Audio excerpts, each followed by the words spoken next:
Good morning বন্ধুরা। আজ 19 August মঙ্গলবার। আজকের সকালের বিশেষ বিশেষ খবরগুলি হলো, রাজ্যের হাজার হাজার মহিলাদের জন্য দারুণ সুখবর দিলেন মুখ্যমন্ত্রী হিমন্ত বিশ্ব শর্মা। আগামী 22 আগস্ট রাজ্যের নলবাড়িতে উপস্থিত হয়ে মুখ্যমন্ত্রী ডক্টর হিমন্ত বিশ্ব শর্মা সেখানের 50,000 মহিলাদের হাতে লাখপতি দিদি স্কিমের 10,000 টাকা করে তুলে দেবেন। এর পরের দিন অর্থাৎ 23 আগস্ট জাগিরৌডে উপস্থিত হয়ে সেখানের 42,000 মহিলাদের হাতে লাখপতি দিদি স্কিমের 10,000 টাকা করে বিতরণ করা হবে। এর পরের দিন অর্থাৎ 24 আগস্ট রাজ্যের মার্গেরিটায় উপস্থিত হয়ে মুখ্যমন্ত্রী লাখপতি দিদি স্কিমের 10,000 টাকা করে তুলে দেবেন মহিলাদের হাতে। সেই সাথে মুখ্যমন্ত্রী ঘোষণা করেন, আগামী 17 সেপ্টেম্বর থেকে শুরু হতে যাচ্ছে অরুণোদয় 3.0। অরুণোদয়ের টাকা পাবেন রাজ্যের 38 লক্ষ মহিলারা।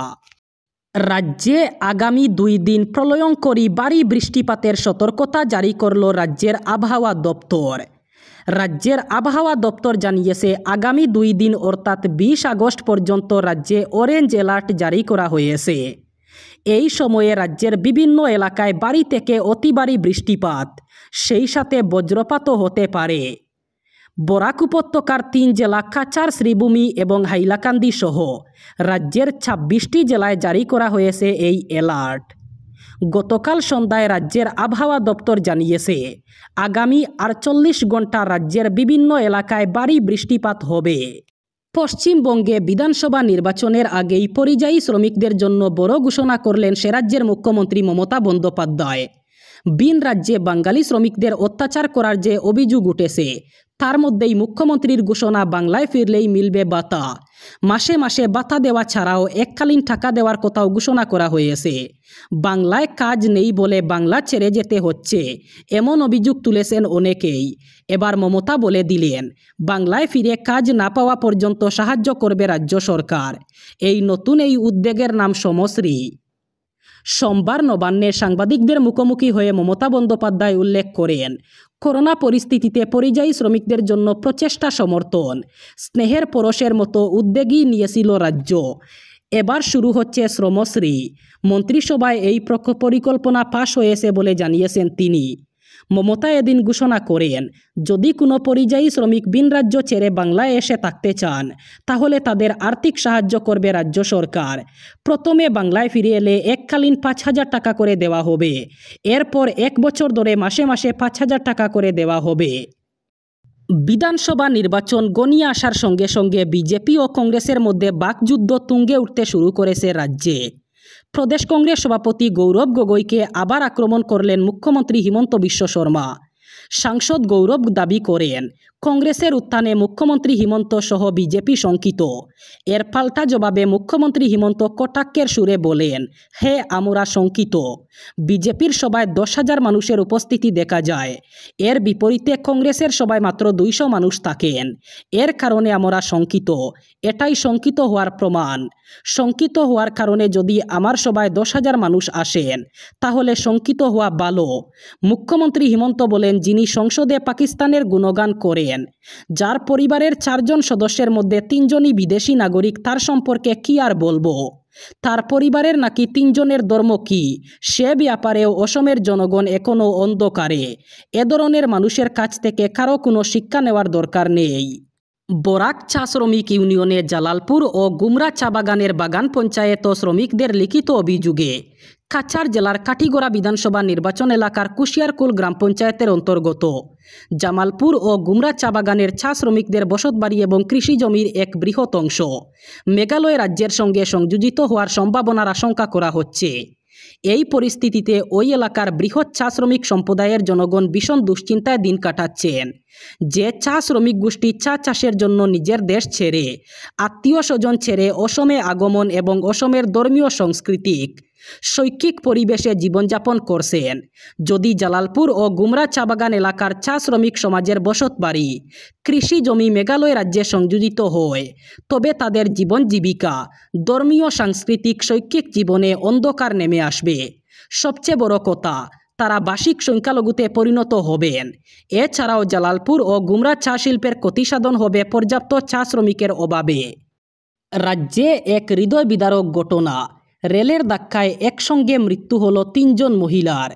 এই মর্মান্তিক দুর্ঘটনাটি ঘটেছে বকর বামুনিগাঁও রেল স্টেশনের কাছে।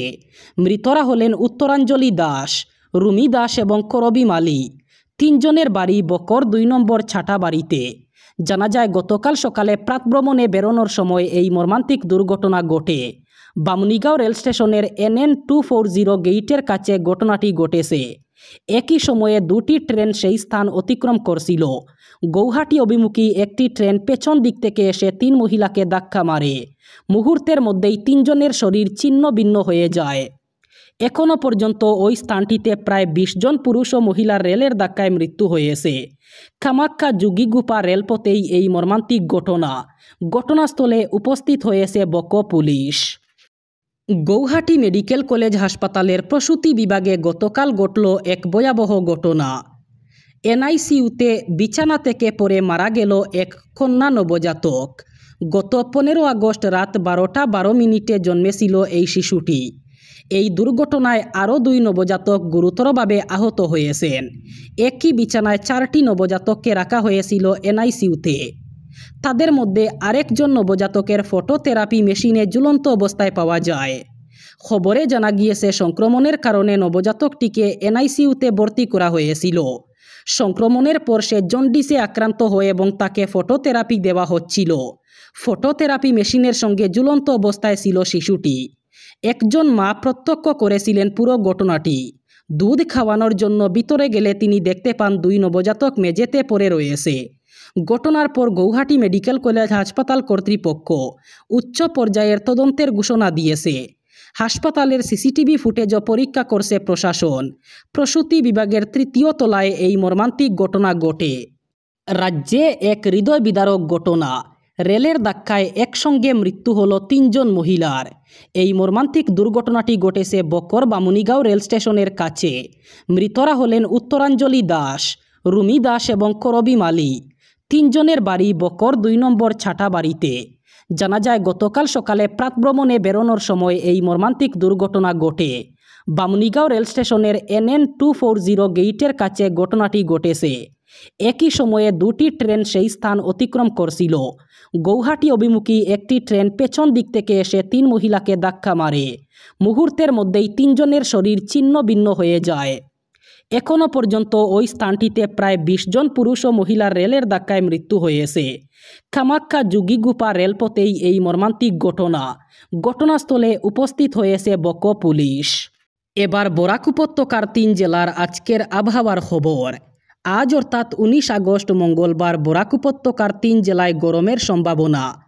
আজ শিলচর কাছাড়ে সর্বোচ্চ তাপমাত্রা থাকবে 33 ডিগ্রি সেলসিয়াস এবং সর্বনিম্ন তাপমাত্রা থাকবে 26 ডিগ্রি সেলসিয়াস।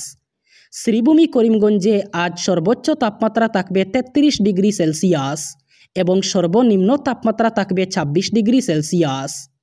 হাইলাকান্দি জেলায়ও আজ সর্বোচ্চ তাপমাত্রা থাকবে 33 ডিগ্রি সেলসিয়াস এবং সর্বনিম্ন তাপমাত্রা থাকবে 26 ডিগ্রি সেলসিয়াস। এই ছিল আজকের সকালের গুরুত্বপূর্ণ খবরগুলি। ভিডিওটি অবশ্যই লাইক করবেন এবং চ্যানেলটি সাবস্ক্রাইব করবেন।